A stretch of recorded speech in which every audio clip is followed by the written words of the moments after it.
Relax, the keyboard is off, the press box is closed, and the mic is just getting warmed up as the Guardian of the Blue Paint turned writer is about to enlighten us. The show where the writer is fresh off the presses and the ink is not dry. For this week's show, the excitement of free agency and the agony of the Flyers. Welcome to the Hockey Writers Inc. Join Lance and Steel as we bring you all the latest on the Flyers.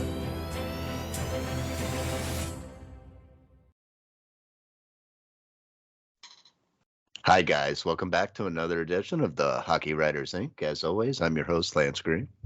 And, of course, riding shotgun is your co-host, SteelFlyers. Ladies and gentlemen, episode number 85, past all the specials we did with the draft and everything. And by the way, holy smokes, boy, did you guys really let us know how you feel about the Hockey Writers Inc. The number of views that we got for our draft recap show and for our number one pick show and for our mock draft show were our three best shows ever. So thank you guys very much for all your great viewership. Thank you all very much for your support. We really, really appreciate that. So thank you guys. We got another big one swinging out here for you again today. And that's right, folks. The excitement of free agency and the agony of the Flyers. Episode number 85. And Lance, Mr. Green, please help me. What's going on? Make it stop. It is getting ugly. It is getting ugly for sure. All right. So what do you say we look at the good first? Sure. Right? That's always good to start with the positive first. And the positive was this. The draft. The 2022 NHL draft came about, and the Philadelphia Flyers had the 5th overall pick, made some trades, had a bunch of picks. We pretty much kind of gave him a passing grade, right? You gave him a B minus. I gave him a B plus. Yeah, for sure. Yeah, he had a good draft. Chuck had a good draft. He gave up a little bit more than I would have liked to get like always. D'Angelo, but with Ryan Ellis all but going to be placed on long-term IR, it looks like. I think it was a must. I think it was a need to go out and acquire somebody out the jump that is going to better the defense, and he did that. So he did that, yeah. So that's a box checked off. Sure. Right? That's a box checked off, right?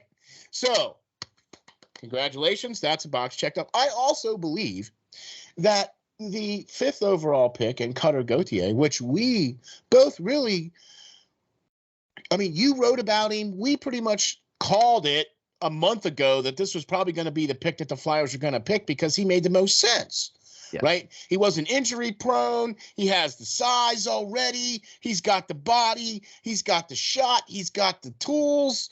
He's going to go to a good university to learn, and he's going to Boston, right? One of the Boston University or Boston College, one of the two he's going to. I can't remember which one. But we both liked him. And the theme of the draft was pretty much most of all the players were over 5'11", right? And pretty much already kind of had that hockey body already. Yeah. Most were over 6'2", 6'3", over 200 pounds and NHL frames already, for sure. Right. So the good was that draft. All right, we got the 5th overall pick, a guy who, I don't know about you, but he actually, I think, has a shot to make the team out of camp. Well, as bad as this team is, anybody really does. But everything's out for open now. Yeah, I don't think they rush him. I think he goes and plays at least 1 year, hopefully just 1 year at college in the NCAA. And he comes back better for it and bigger, stronger, faster than he already is. So exactly, good on him, and I want to see him this time next year. Yeah. Me too. Same with Kaplan. Same with Kaplan too, and with our second pick. And Bump too. I want to see him too.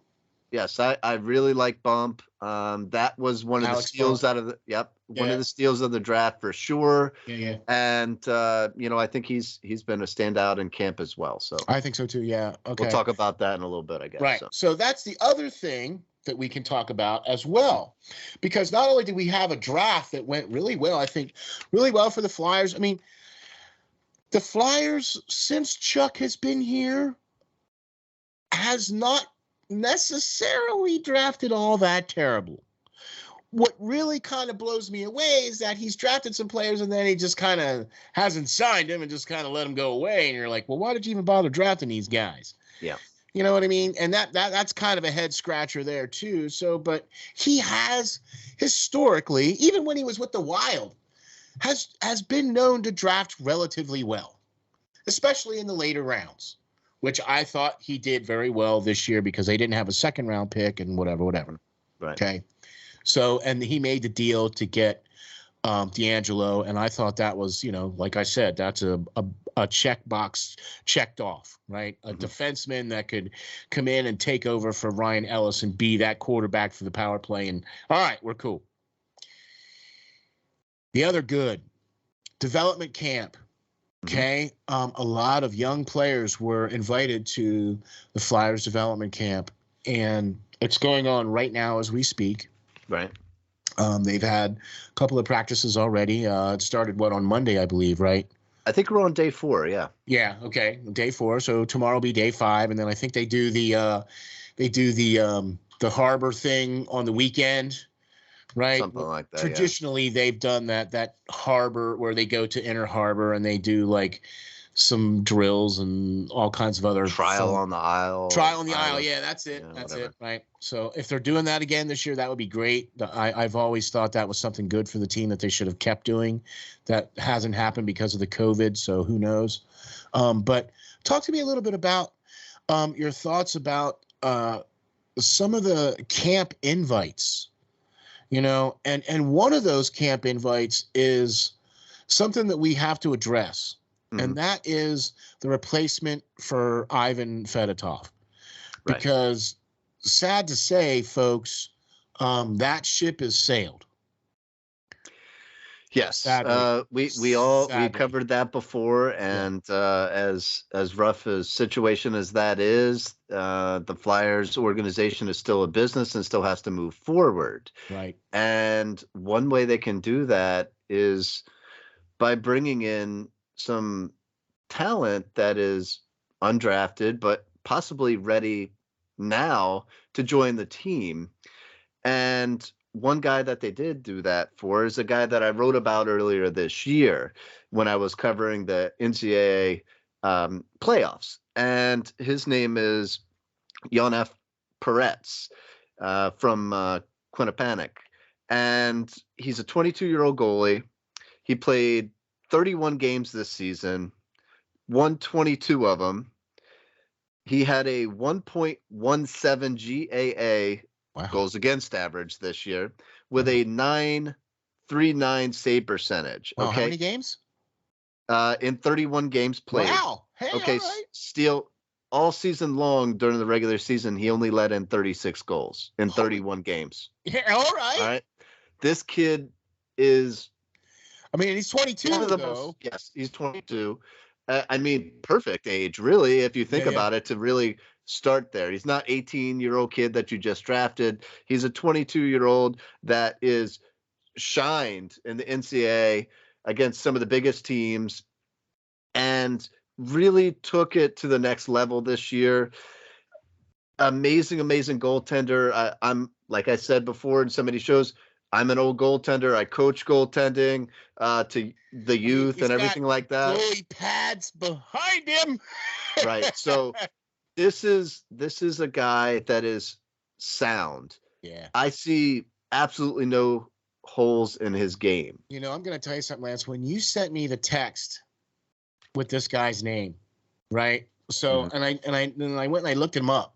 Right. And that's why I asked you how many games, because I had already seen his numbers and I was like, well, man, all right. But I just wanted to know how many games because I couldn't remember. But, man, every highlight that I've seen him play, he is square to the shooter. He has good fundamentals. He only drops when he needs to. That's not his first go-to is dropping. Right. Do you know what I'm saying? You see, that's the thing that kind of, especially when you get to, I mean, I guess maybe it's that way if you're such a tall goalie. Mm-hmm. That it's easier to drop down to your knees because you can still cover so much more of the net because you're such a tall goalie. Right. But if you're not, if you're 6 foot or below, I would think that you would tend to be more of the Vasilevsky type who's going to be standing up a little bit more often than going down into the butterfly. You know what I mean? Right? That's what I saw with this guy. That's what I saw with him.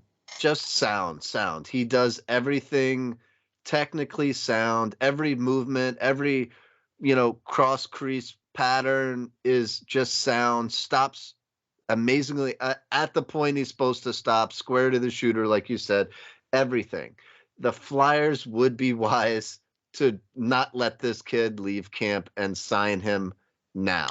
Well, it's funny that you mentioned that because I read just earlier that our backup goaltender, Martin Jones, went and has now re-signed, I think, again with San Jose or something again. No, I think he went to Seattle. Or Seattle, I'm sorry. He signed with Kraken. Seattle. Right? Yep. I knew it was a teal team, and I knew it started with an S. I just saw that he had signed for like $1.75 million or something crazy like that, right? So, and I also read too that Kirill Ostamenko signed for the KHL. Yes. So that means that they better re-sign this guy or sign this guy. Yeah. Ostamenko. Goalies. Yeah, Ostamenko was not offered a contract by the Flyers. Struggled since his time coming up, and he had such a bright future when he first came up and playing in the ECHL, but really never progressed. Right. So they chose to move on from him, which I think was a wise choice. Agreed. And this kid's just sitting in their camp. There's so many times that these kids come into camp and have no real expectations from the team of signing them. They're just a body to be in camp, and that's sad in a sense, especially when the team is this low in the depth chart with goaltenders, where you don't know who is legit going to be your backup goaltender next year. That's something else I want to address too that we haven't really talked about, really. And we talked about a lot of the other players, and I know I'm going to jump off a little bit here on a tangent on this. Sure. But we are rather thin at goal. Yes. Okay. And I'm seeing goalies flying off the shelf here left and right. Yeah. So, including our own backup goaltender who's now flown the coop to go to Seattle. Well, I was all right with that, really. Well, I am too, but that takes a viable number 2 backup goalie off of our roster and now has a big, huge gaping hole, right? And I'm seeing all these other goaltenders signing away, pretty decent goaltenders for lower money that would be pretty good fits to bring in here to be a backup goaltender. For sure. Yeah, I mean, that was one of the needs I think that the Flyers needed to touch and needed to address in free agency. And I kept seeing names like Charlie Lindgren, who go off the board. And people were astonished by what he got. He got a 3-year, $3.3 million deal, which pays him a little over $1 million a season.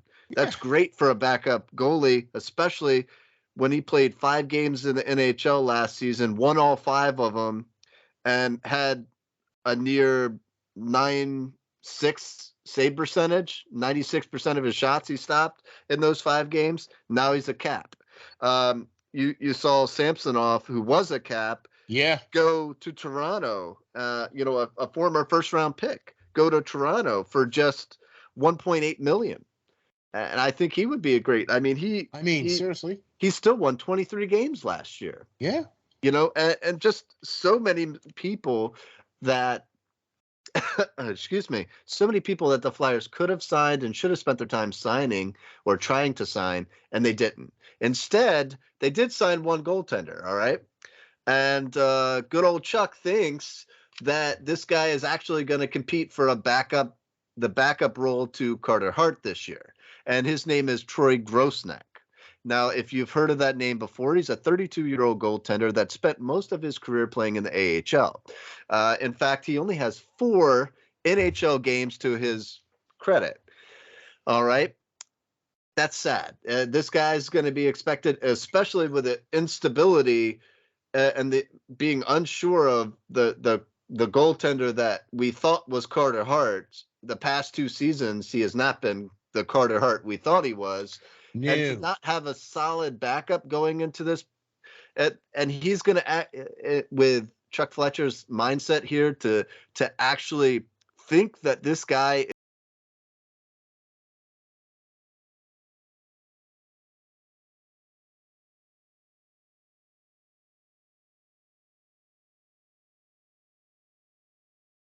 is going to compete for a backup position on the Flyers next year is astonishing. But what is more astonishing than that is that his competition in Chuck's mind is Sandstrom, who has just 5 games of NHL level experience and has 0 wins to his credit. I mean, so these are the guys that are going to be playing a little less than half of the games for the Flyers next season.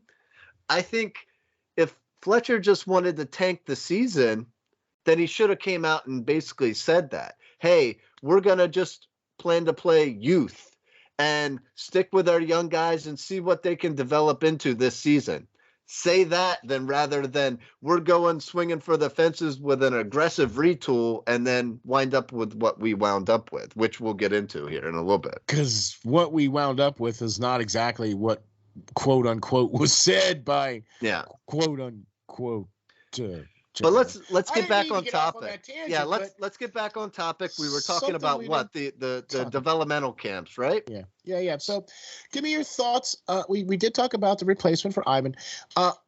We've had Elliott now, Deone come in, and all of our draft picks have been invited, and right. So. What has been your assessment of development camp so far? So far through camp, I really like Dejournay. I think he has made big strides. Yeah. This past season, he had a great year in Halifax again. Mm-hmm. And if he doesn't make this team next year, in the coming weeks, he doesn't make this NHL level team, it's a farce. He should. He's ready. I think he was ready last year to be thrown into the fire, but they had so many people they filled the roster with overage veterans that didn't allow him to make the roster. Yeah. That was their problem last year. Yeah. So I think Elliott Dejournay looks like a star in this camp.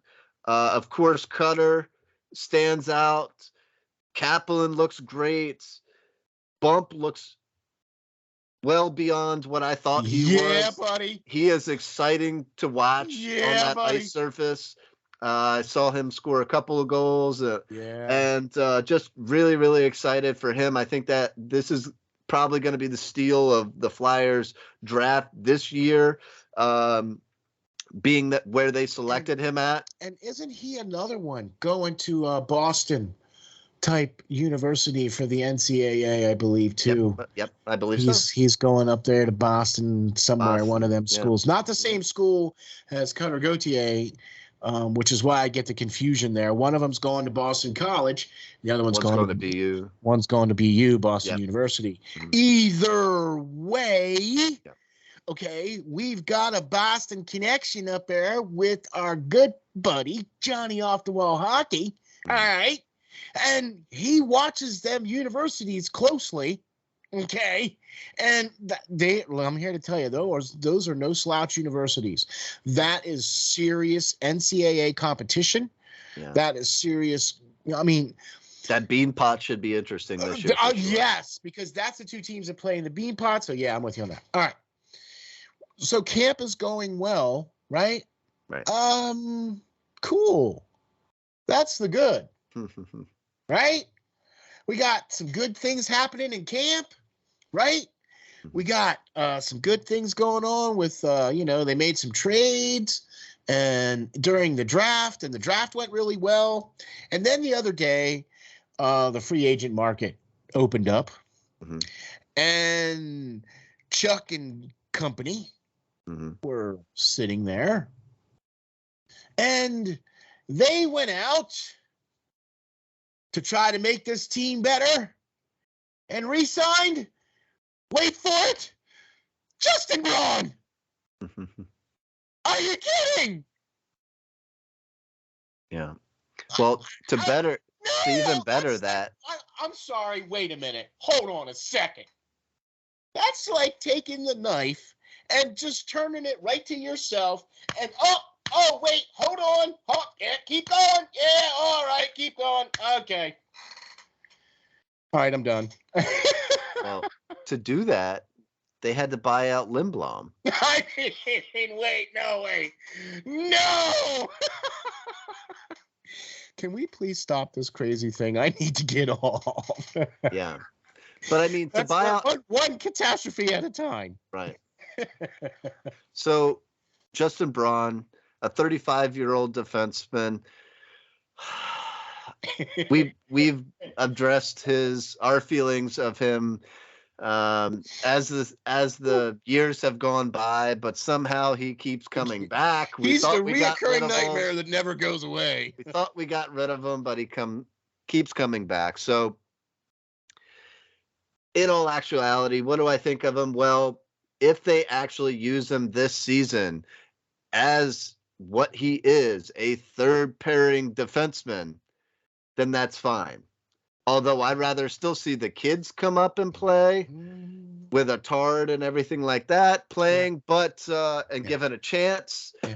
But if they keep Braun as a third pairing defenseman and keep him away from Provorov and try to play him against the top lines of the NHL, I think it's not as bad as it seems. Do I like the signing? No, I don't. But if they keep him as a third pairing defenseman, I won't hate it as much as I initially did. That's all we'll leave it at that. About that, man. That's all. I don't even want to give it any more press because I just doesn't deserve it. Doesn't deserve it. All right, but okay. So in this whole conglomeration of buying out Oscar Lindblom, which we'll address that momentarily. Anyway, yeah. So upon doing that, the Flyers also signed Nick Delisare, and he is to a 4-year deal at $1.75 million. Right? Did I get that right? That's what I think. It was originally brought out that he was going to make $2 million, which would have been double his salary from last season, which was astronomically ridiculous. But I think it was 175 is what the final writing on the paper said. So a 31-year-old fighter, and he is the best in the league and has been for quite a few years now. But he's a 31-year-old fighter who you signed for 4 seasons and paid him almost $2 million to do so. And that's all he does? I mean, that's pretty much it. Is he a winger or a defenseman? He's a winger. Hey, all right. Yeah. So, I mean, that's going to be a heck of a Zach McEwen and him on the fourth line. That's going to be a heck. Listen, I'm all for it. If the Flyers aren't going to win games and can't beat teams, I'm all for them beating them up. I guess that's what Chuck. I guess that's what Chuck is going with here. Yeah, you know what I mean. If you can't beat them up. That's what the Flyers motto is going to be. That's what the hashtag should stand this season. Let's go ahead and make that right. All right. So far, I mean, they brought back McEwen. They brought this guy in. They brought Braun in. I mean, they're setting it up to have, and then one of the assistant coaches that they hired is one of the guys that was a fighter. I mean, it's like we're teaching these guys, well, hey, since you can't play hockey, maybe you can fight. I think both assistant coaches were fighters or scrappers in the league. Yeah, right. Especially, Rocky Thompson, the signing today, career NHL, AHL guy, call-up guy, whatever the case may be. I think he averaged somewhere near like 250 PIMs a season. So that's a good number there, buddy. I mean, and he's best known actually for being a coach and taking his shirt off in a meeting and challenging Evander Kane to a fight when he was coaching with the Sharks. So that's his call to fame there. So he's got some piss and vinegar. Seems like it. Seems like it. I mean, that kind of fits with the head coach. I mean, that kind of fits with the signings too of, the fighters and bringing everybody in. Because look, D'Angelo is one of those guys who doesn't take crap, right? I mean, you watch him. I watched him play in Carolina. I watched a lot of Carolina games this past year because they were a heck of a lot more exciting to watch than the games that I was watching. For sure. But watching him play, yeah, he didn't take any guff, right? So, all right, that's another guy now who doesn't take guff. Yeah, I don't think he's going to drop the gloves necessarily as much, but he's going to stand up for himself and his teammates. Right. Sure. That's what I'm trying to say. Mm-hmm. Has that mentality where, look, if you cross the line, then I'm going to do what I need to do. Mm-hmm. Okay. And I don't have a problem with guys like that. This team needs more guys like that. But I don't think we need a coach who pretty much focuses on that anyway.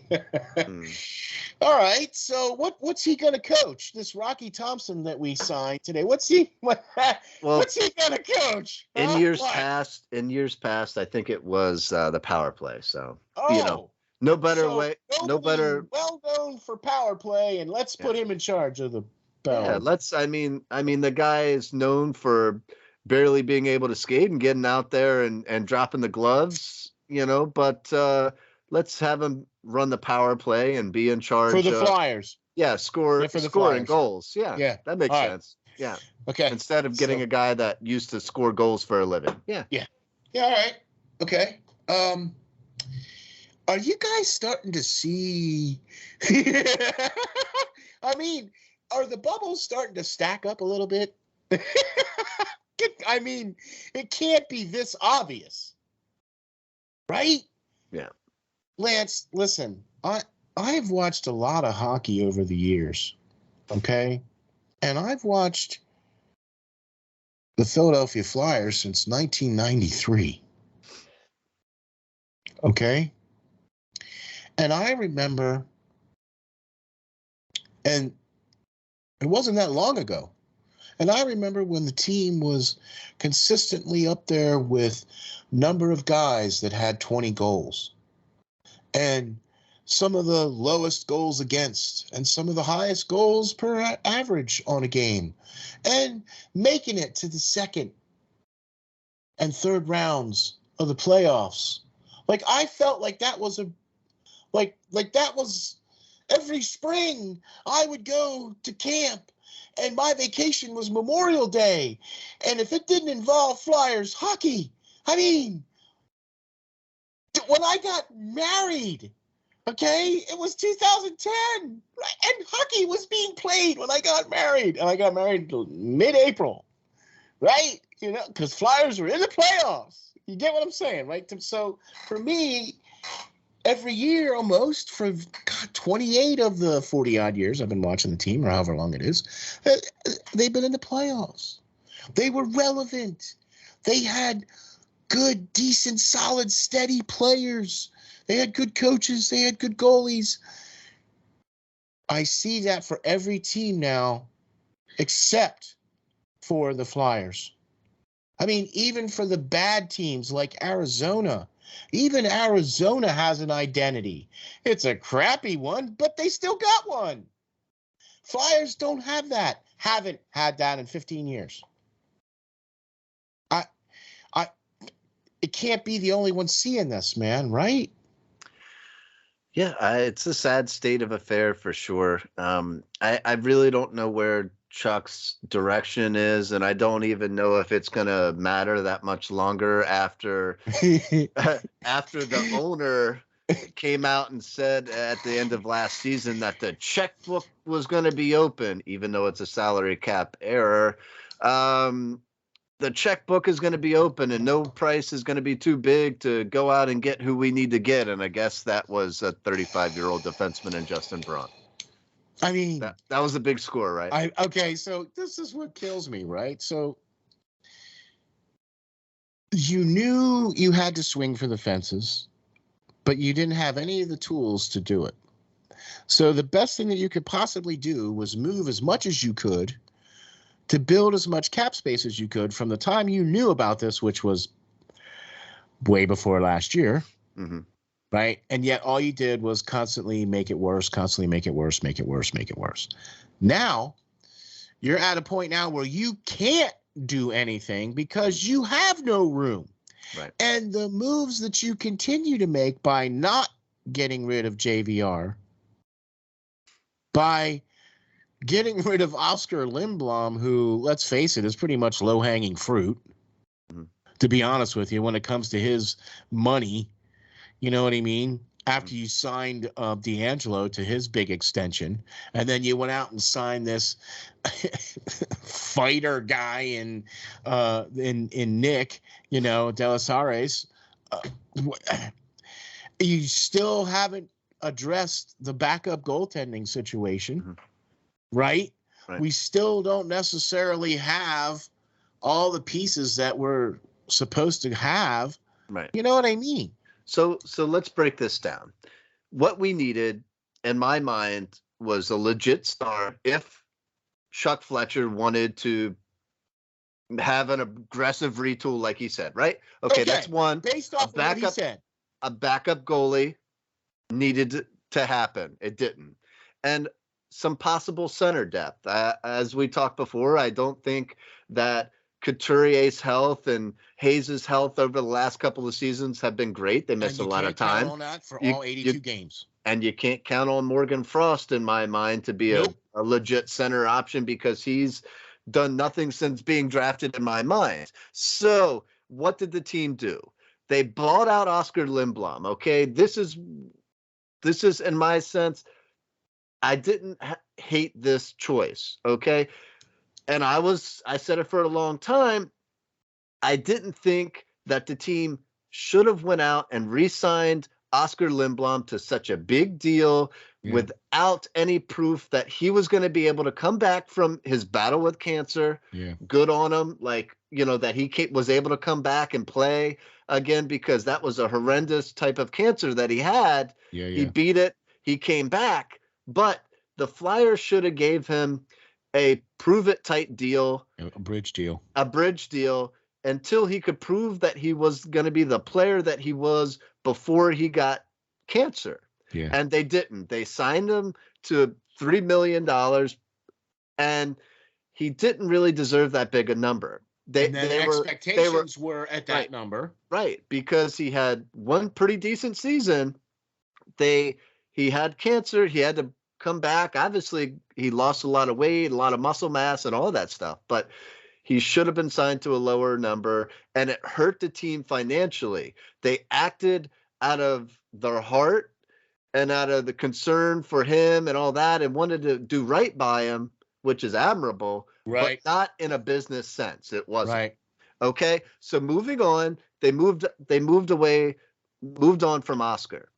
I didn't hate that idea if they were going to use that cap space to continue on and get rid of a JVR, or I heard rumors of a Provorov being shopped as well. Right. And we saw that. We saw the rumors that Provorov was being shopped. Right. So we'll get there. Right. So you had Johnny Hockey. They were trying, the Flyers, the whole time free agency was going on, they were trying to obtain Johnny Hockey and bring him in, which would have been great. He had 115 points or something last year. 109. He played with Kevin Hayes, in college and all that stuff. So great on you if you could do it. Now, he even came out and said that he would prefer to play with the Flyers, but they haven't contacted him yet. So the Flyers all along that free agency day were talking about trying to move JVR. And he has 1 year left. He has a $7 million cap hit, AVV, whatever. Yeah. 7.25. Right. So, that being should have been able to be moved. In my mind, it should have been able to be moved. He had 33. He's 31, I believe. He had 31. He had 25 goals. He had 24. Yeah, he had 24 goals. He was the leading goal scorer for the Flyers last season. In all that sense, the Flyers could have retained a small portion of his salary and been able to move him, seeing that he only had 1 year and he had a decent year, although it was sporadic like it always is, and he disappeared at times. He still had ended the year with 24 goals. Now, why should they have been able to do that? If the Sharks were able to move a 37-year-old defenseman in Brett Burns, who makes $8 million a season average annual salary and has 3 years left on his deal, all for them retaining 33% of it, and they actually got back a third-round pick for it. Yeah, to the Bruins. Right, he went to the Bruins, right? No, I think he went to the Canes. He went to the Canes. Okay. And that right there says Chuck Fletcher failed as a GM in my mind. If the Sharks were just able to that one time? No. But understandably, like, he was clear. You had one of the elite stars of this free agency saying that he wanted to come home to Philadelphia, and he never called him. He couldn't get rid of the money, the salary cap, to do it. And you're telling me that somebody wouldn't want Provorov? I heard all the rumors that even Calgary would want Provorov. I heard all the rumors that the teams wanted next year's first round pick, and God knows that's going to be a pretty darn good pick. But in a sense, they should have been able to move it. You didn't see the Sharks giving up their first round pick to move a 37-year-old defenseman who makes more money. Yeah. And is less of a player at this point, who's been unhealthy and all that. They didn't have to give that up, but teams just thought they could get it from Chuck because they've hosed him in years past. Look at what Florida was able to do to obtain Claude Giroux. So in my mind, that right there. All you have to do is look at what Arizona got. Right. Along with Shane Gostisbehere, yeah. But all I have to do is look at that deal right there, and that is the failure mark right there for Chuck.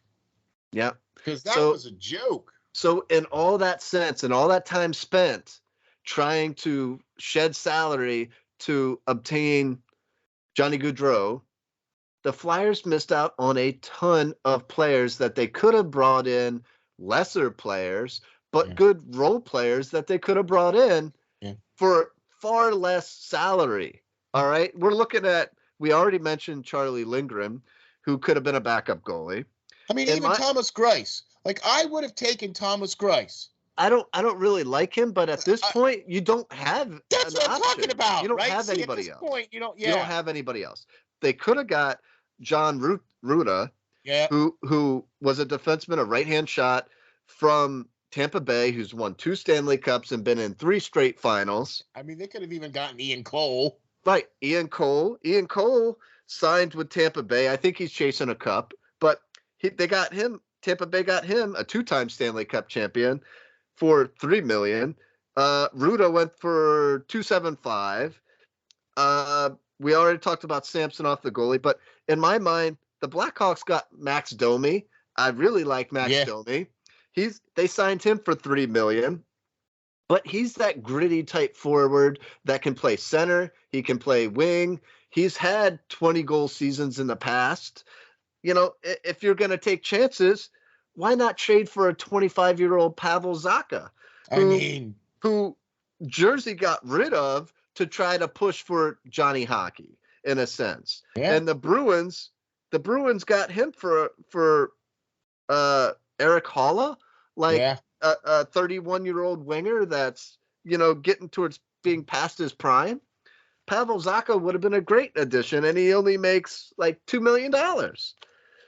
Mark Stahl signed for a defenseman. He's long in the tooth as well, but still, he signed for $750,000 rather than bringing back Braun, who hasn't worked out here. And for $2 million, you could have had some different options there, in my mind. I don't know. You could have even gotten like Hayden Fleury from Tampa Bay. Right? Yeah, he went to Tampa. Yeah, Tampa was smart and brought him in a high 2 draft years, pick. 1.52 million. What? Yeah, they brought him in, and he's a high draft pick, and he still has a lot. He's a young kid who still they can help train and play with some better players instead of being expected to be the guy. He's now a piece. So the Flyers signed Cooper Marody. Right. A Hextall pick. Kevin Knoshin, who he was with the team last year, and Adam Brooks is who they got. Yeah. I don't even know what to say. These are the guys that we could have gotten. I mean, okay. Yep. So in my mind, they wasted their time and they scrambled at the last minute and tried to sign some other pieces. But Justin Braun and 4 years for a 31-year-old fighter and bringing in Troy Grossneck and trying to sell him as a potential player that could actually be a backup option to Carter Hart next season. Does Chuck really think the Flyers fans are stupid? He must. He must. They really must. You know what, Lance? You know what? I think you hit it on the head. I think they think that as long as it looks like they're trying, that they think that we're going to be like, well, hey, they're trying.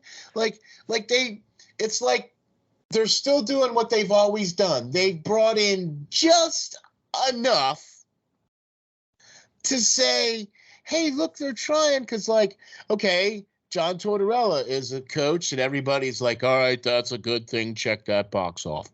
They brought in D'Angelo, right? All right, that's a good thing. Check that off. Okay. And, you got a lot more to do. Well, and the same thing with the owner of Comcast sitting there saying, and the CEO coming in and saying last season, the season before that, whatever, oh yeah, we believe in Chuck Fletcher, and he really went out there and tried. Well, trying doesn't count for horse crap. In the sense, it doesn't count for anything. You have to get deals done. Hey, you know what? I'll tell you what. None of this stuff is putting W's in the W column. None of this stuff that's happening right now is going to vault the Flyers magically into that contention range of where they're going to be looking at the inside, looking out, going, yeah, we're in the playoffs. Because I'm here to tell you the lack of anything that happened in free agency and quote unquote, we're done, is what Chuck came out and said the other day in the presser. He's right. He's toast. Yeah. He said, that's right. That's exactly right, Lance. He came out and said, we're toast because you are toast. Okay? Seriously. That's not what he said. He said, we're done. And that's right, Chuck. You're done. Okay? You should be fried and sandwiched and put in a bag and sent to the takeout window. Go back to Minnesota where you came from. Please, can you just please leave back to Minnesota? Please. They don't want him. They got a better GM. So in my sense, here's 2 points that I've been thinking of and stewing on too. In free agency, who knows what deals were made or agents were called, but did John Tortorella being the coach have something to do with players not coming here as well? Could have. We all know that there is quite a long list of players. Didn't even touch on that. Right. So you have to think about that. That's a good point. The choice in coach, out of anybody out there, more players have openly badmouthed this coach than a little bit. I mean, there's been a lot of players that have come out and said that, look, what John Tortorella told me at the time was really harsh and really bad, but you know what? I really appreciate the fact that he came clean with me and told me honestly. And I've seen the players that have come out and have spoken very highly of John Tortorella, even after being criticized Right, yeah. So seeing both sides of the fence here with John Tortorella, and you know what? That is absolutely positively has to be a factor in who got to come here and who didn't. I mean, it surely played on a couple of people's minds when they're playing with other, players change teams all the time. We know that. And, share their experiences. And, if they are negative ones for John Tortorella, those free agents that Chuck was trying to contact their, players or agents, and they could have said, heck no, I'm not going there because of that choice. Yeah. So, that choice in coach could have affected it more than we know, being, just looking on the ticker on the bottom, and that's all we know. We don't know what's going on in the conference rooms and all that. We're not in the war rooms. Yeah, we're not on the phones with these guys. That's something to think about too. So I really see it as, that's a great point though, Lance, because that's something that didn't even cross my mind, was because I was probably so wrapped up in the fact that Chuck couldn't even get out of his own way. You know what I mean? For the free agency period or whatever they were doing, right? With Danny Briere there as the assistant to the assistant of the assistant to the assistant. Like, what? Anyway, so a great point though, because I have a feeling that's probably why you're seeing some of the types of players that are being signed, like the Knicks, like the D'Angelos, like you know what I mean? Like, that's probably why some of these guys are coming here, because they're like, oh, it's Tortorella, yeah, okay, yeah. I mean, and my final thought on this whole thing is, I don't think that the fans would be that.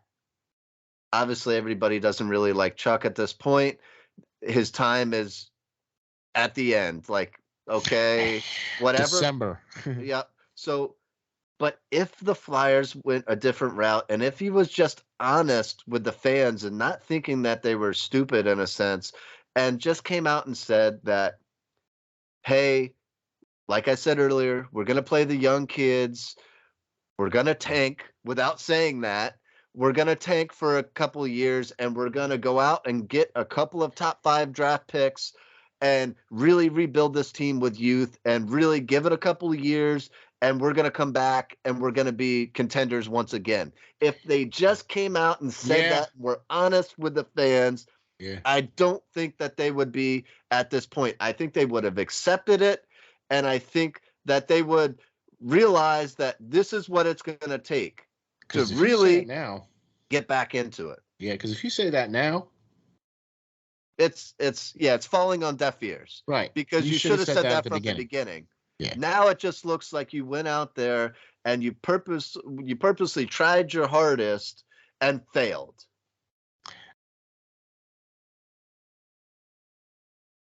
And now you're trying to cover up the fact that you failed again. Right. For 4 years in a row now have failed. Okay. This team, in spite of everything, right? Because they went to the playoffs and they made it to the second round, against the Islanders. And then the Islanders went on to play Tampa Bay for the conference final. And then Tampa Bay went on to win the Stanley Cup. And so the Flyers, but they made it on the backs of a season that was what this team could have been. And then everything that happened after that point. So you can't keep going back to what the team could have been and look at what the team is. Because if you do that, then you do exactly what you said. Hey, look, guys, I get it. We were a really, really good up-and-coming team at that particular point in time, and we are just not that team anymore. And we're sorry. We're trying to do the best we can, but we're going to be bad for the next couple years because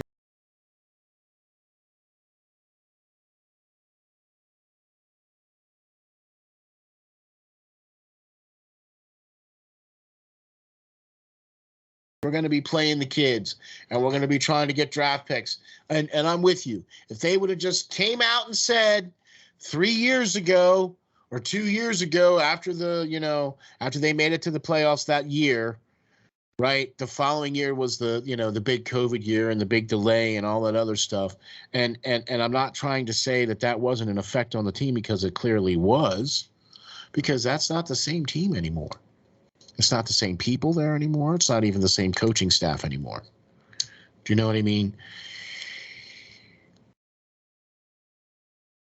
The ownership needs to stop thinking that they know how to run a hockey team and bring in people that know how to run a hockey team and admit that. Okay? And until that happens, this team is going to continually hire guys like Chuck Fletcher, and this team is going to continually, always perpetually be in the aggressive retooling. Yeah. I mean, I can only report on what I see. Okay? I can only report on what the product is on the ice. Okay? You and I both look at prospects and we see the talent. We see the talent being drafted by this team. And yet they come to this team, and what happens? It's not like the talent dries up. They're not being used correctly. They're playing out of position. They're being asked to play wing instead of center for 15 years. You know what I mean? Like,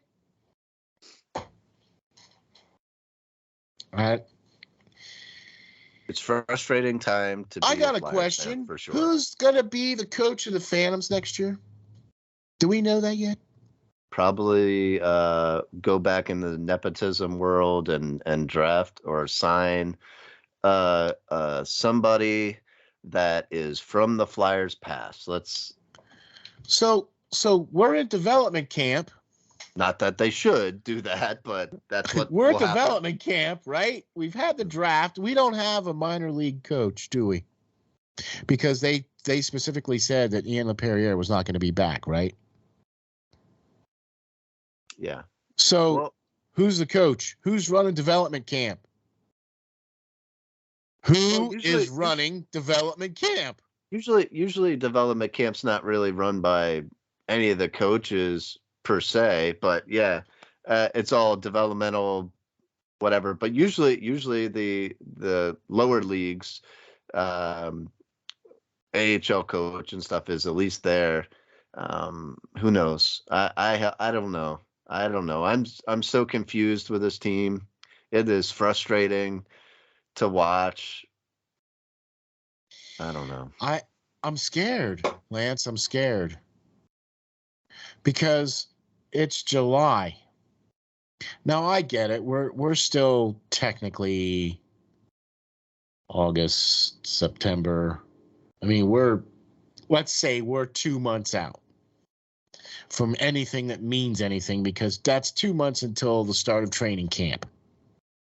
Okay, is what we are, is where we're at right about now. Okay, we're 2 months out of training camp right now. Okay. The fact that they didn't even hire the coach until, a couple weeks before the draft, or a week or two before the draft, you know what I mean? Like that.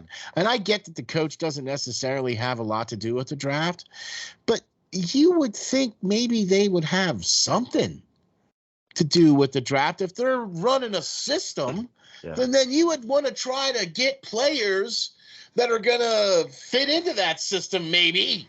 I mean, I'm just grasping at straws here. I am not, by any stretch of the word, a pundit or a journalist or anybody being paid by the NHL or any of their affiliates.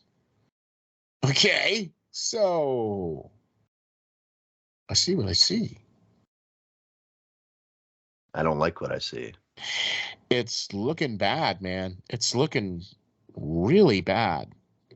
And I don't think that the Flyers are going to be able to handle this. Because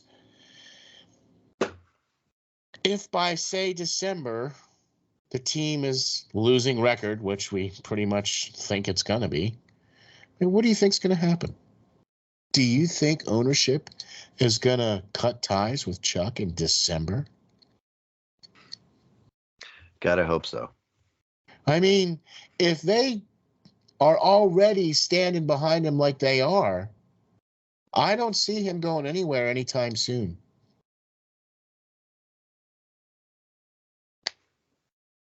We'll have to see.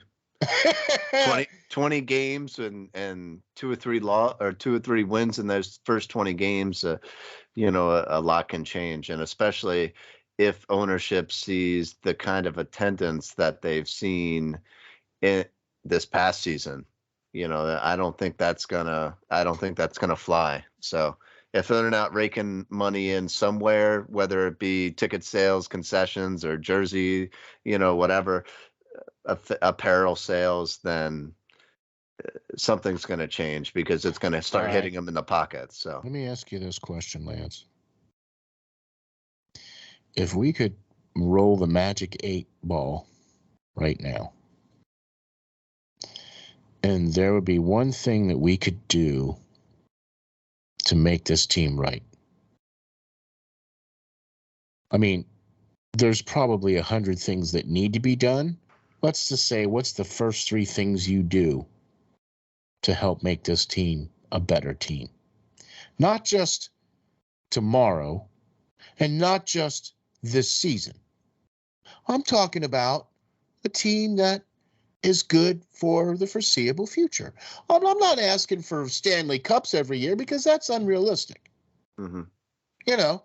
But back to some level of contention where maybe not every single year, but maybe every other year or something like that. Or 2 out of the 4 years, I want to see the playoffs. And I don't want to just see the first round. I want to see second or conference finals. Mm-hmm. Okay. So is there 3? Do you think there's a couple things that the Flyers could do, like tomorrow, if you could magically make 4 things happen, what would those be?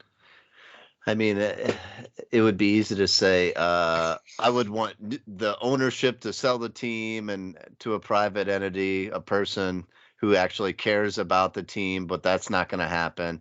I would like to see Chuck Fletcher fired like everybody else, but that's not going to happen. So things that they could do right now to better the team moving forward is find a goaltender, because I don't think Carter Hart's the answer. As good as Carter Hart is, I don't think he's a number 1 guy. He's not a Valesky. He's not a Carey Price. Yeah. He's not a Marc-Andre Fleury. He's not ever going to be that in my mind. Yeah. He was talked about. He had a lot of hype behind him, but he hasn't shown that he can do that. Now, you want to talk about defense in front of him and all that other stuff. That's all well and good, but the best of the best, if we're talking about elite level goaltenders that this team hasn't had since maybe Hextall and Pelle Lindbergh, somebody can carry last stepped on the ice, somebody who could carry the team to wins on those nights that they weren't all firing on all cylinders and still win games for you. Carter Hart's not that player. Yeah. I think you need to find a goaltender that can do that. Okay. And whether it be, some of these guys like we already talked about who may be already in camp, some other players in the draft who they should have drafted last year, where they actually had a real goaltender in my mind that Detroit ended up getting because we traded away our first round pick. That's step 1 that I would do. Solidify the net.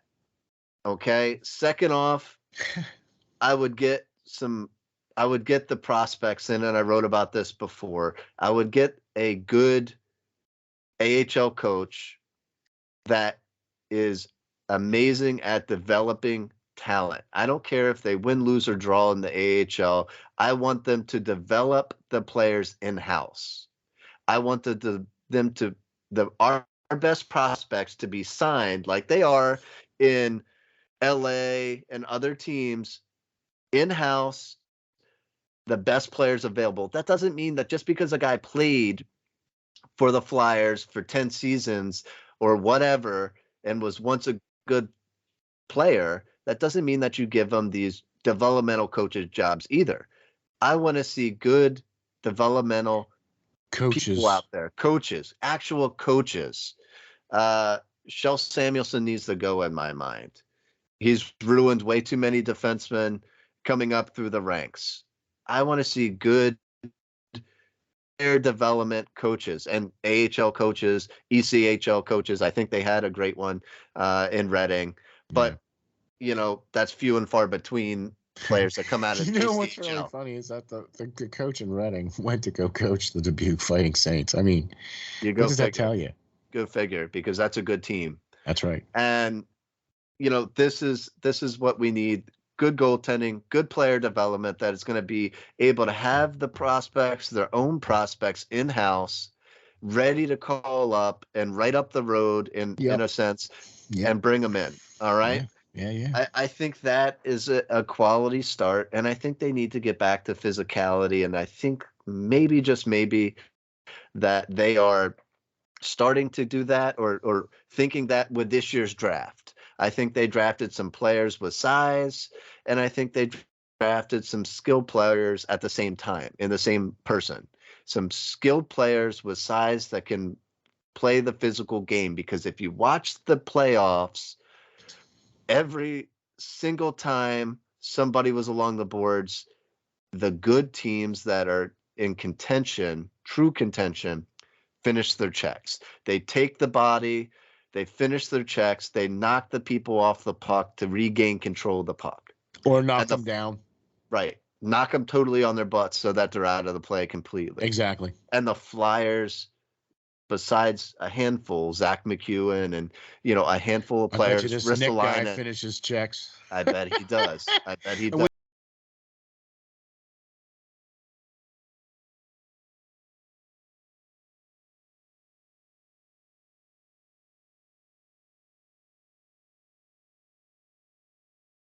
And I know Low finishes checks too. So right, but I think we need to filtrate more of those players in. I think we need to stop, let the kids play, let Dejournay come up, let him learn, let Cam York play, let all these kids play. Owen Tippett, let him play. Talked about Cam York. Haven't said spit one thing about Cam York. And why is that, Steel? Because he's stuck right now behind Provorov, and he's stuck behind.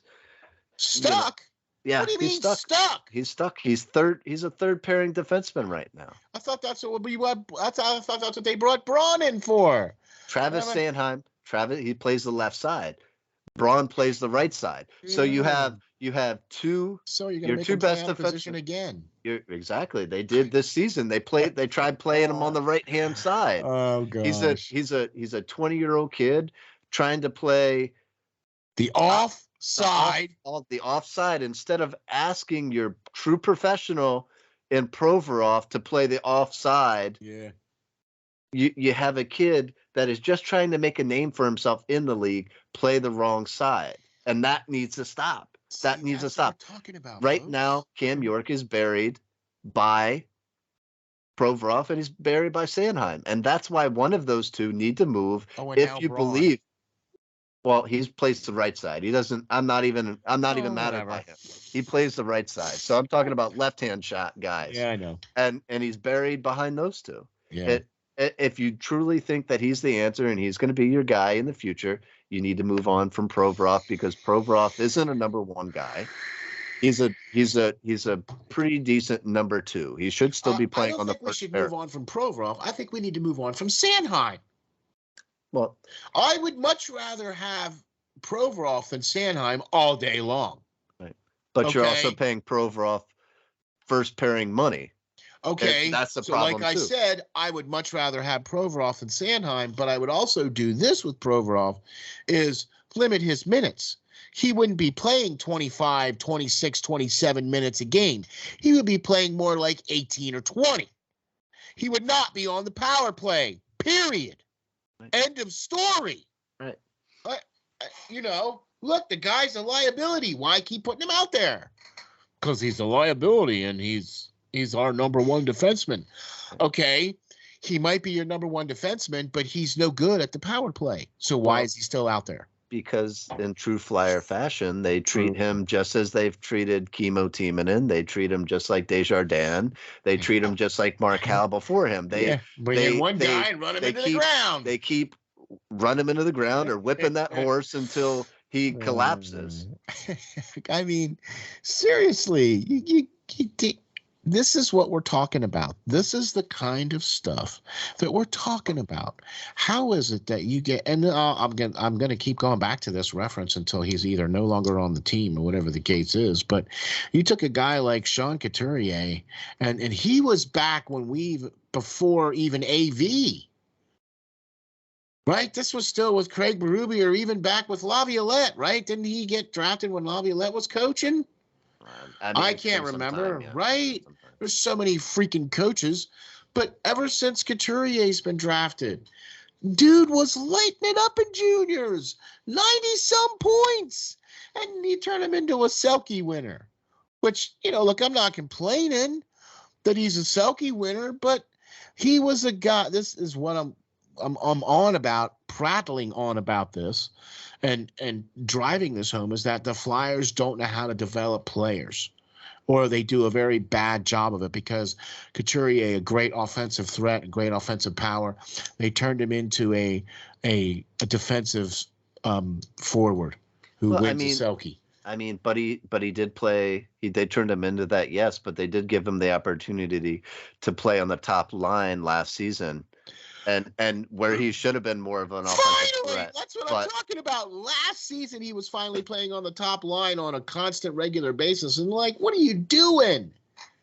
You brought this guy in, and you just haven't developed him to the type of player that he could be. And you're not using him in a way that you could be using him. It's the same thing with Cam York. What are you talking about? Cam York was one of your best draft picks from a year or two ago. The guy was amazing. Why isn't he even talked about? Why is he buried? Why isn't he being talked about? Because he's not being used in the correct manner. He's a right-hand shot defenseman. You're putting him on the off wing. He's a left-hand shot. Yeah. A left-hand shot defenseman. You're putting him on the off wing. I don't get it. You're playing him out of his natural position. It's like you constantly keep doing that with all of these Flyer players that come in who are good drafted talent, good rankings in the prospect pools, have, a lot of the guys this year even went to the United States Hockey League, and that was one of the best leagues this year. And come on. And it's like you just watch these guys deteriorate once they come into the Flyer system. Only the good ones stick around. I want to see Day. Why aren't we talking about him? I want to see him make the team. You know what I mean? I'm just afraid that this is all just going to blow over because Tortorella's the coach. And because it's more about Tortorella than it is about anything else. And I'm afraid of that. That's why I wasn't a fan of him being named as the coach, because I feel he's more about himself than he is about what's going on. Yeah, he cares about his players, but I'm not tuning in to watch Tortorella at the press conference. I'm tuning in to watch the Flyers win hockey games. Right? So if you ain't winning hockey games, then you know what I'm saying? Yeah, I mean, and that same token, you can look at Tyson Forster, who was a high draft pick as well, and he's, since being in the Phantoms, his ability to elevate his game has since stopped to a screeching halt. He looks good in this development of camp. His shot is still there, but I mean, if you look at his numbers, they're not great. They're not great. So yeah, man. Listen, we have a very special announcement.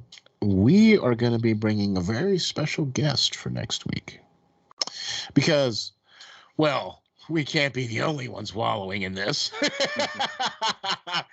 So we're going to have a very special guest next week, and hopefully you guys will be attuned to enjoying that.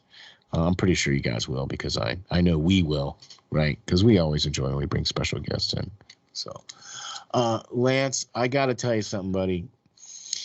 I think this was a great show because we talked about a lot of the things that have happened with the Flyers since the draft, since the free agency has started. And we're starting to see a semblance of a team being put together. However, broken it may be. That's about the best way I can put it. I mean, do you see any good coming out of this? I see a lot of youth. And like you said, the drafts have been good, and it's just going to take the Flyers to be willing to play the youth and trust in the youth. And if we're going to and just keep playing it and let them develop and let them get the experience, because they're our future, not these 35-year-old players that they keep signing. That's okay. That's not it. But one thought, we misspoke earlier. Alex Bump is going to University of Vermont. Okay. All right, he's going to Vermont. So that we misspoke earlier. Okay, yeah. And I believe that Gauthier is going to Boston University, not Boston College. Yeah. So, okay. Just making sure that we are correct on that. So all good.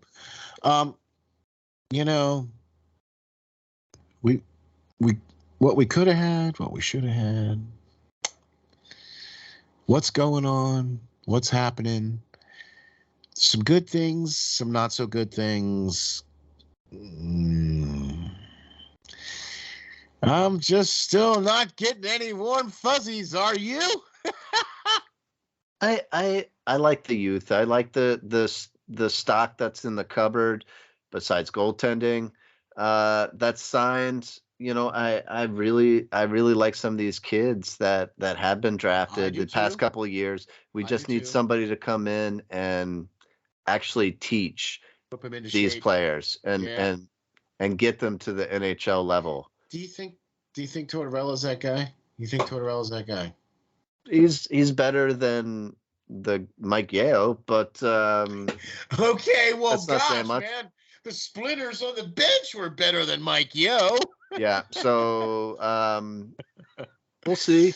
We'll see what Tortorella is. He says he's learned from his past mistakes, so we'll see. I want to see 10, 15 games and see where we're at. Yeah.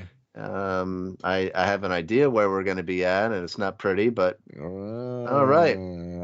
Well, there you have it, folks. Well, why don't you tell the folks where we can find you, where we can get you. First of all, though, I want to let everybody know that all you have to do is go to any one of your podcasting platforms like iHeart or Google or Apple or Spotify and type in Hockey Writers Inc. And we will pop up and you guys will be able to listen to us and hit the subscribe and the 5 stars, and really appreciate all that, and really appreciate all the support that you guys give us and all the great comments that you guys have for us, because I'm here to tell you, man, it means a lot to us. The fact that you guys have really been watching us and really tuning in. So thank you guys very much for that. Really appreciate that. Lance, tell the folks where we can find you, buddy. Sure. As always, you can always find me or get up with me, message me on Twitter at LNGBASSIST, the number's 39. And you can find all our stuff at SteelFlyers.com. You got it. And speaking of which, we'll be having some announcements coming out here in the next couple of weeks where the website's going to do some more changing. We're going to make some adjustments, and we're going to be able to make a big announcement to the website coming up here in a couple of weeks. So I'm not letting the kitty out of the bag just yet. But we're going to have some major updates coming to the website and some major things coming to the channel that we want to make an announcement here in a couple weeks. So we're working the back of the scenes here to get things rolling. So lots of good stuff coming up for sure. Thank you, everybody, for checking us out. You can find us all on, like we said, SteelFlyers.com/links/Hockey Writers Inc. Also, you can check us out on all the podcasting platforms like iHeart and Google and Amazon and Spotify and Apple, and you name it, we're out there. Thanks, everybody, for checking us out. You can find me on Twitter at SteelFlyers52. We'll catch you all on the next episode of the Hockey Writers Inc. Thanks, everybody. Thanks, guys.